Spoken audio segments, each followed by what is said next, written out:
Bueno, airhopping es una nueva manera de viajar, nosotros le llamamos el Interrail del avión.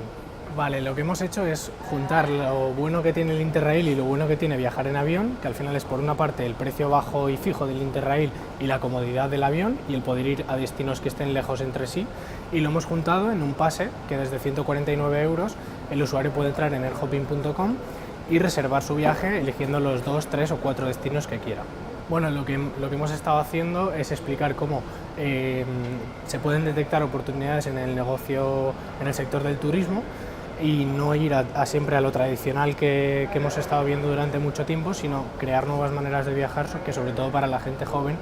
nos viene muy bien, a precio bajo y para la gente que tiene mucho tiempo, digamos. Pues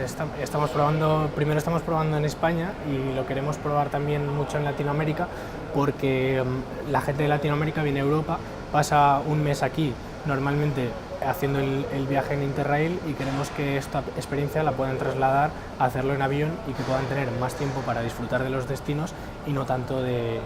estar viajando. Vale, pues desde el principio empezamos sobre todo poniendo nosotros los fundadores el trabajo, y luego hemos tenido el apoyo de Lanzadera a través del programa Campus, que nos apoya con oficinas, con financiación y con asesoramiento para que podamos acelerar y hacer crecer nuestro proyecto mucho más rápido. Sí, estos foros son muy interesantes porque al final puedes estar en contacto con gente que, además de ser de tu sector, otros también pueden ayudarte a ver cosas que puedes aplicar a tu empresa. Y la relación entre la gente de estas otras empresas al final te puede ayudar a hacer mejorar tu empresa.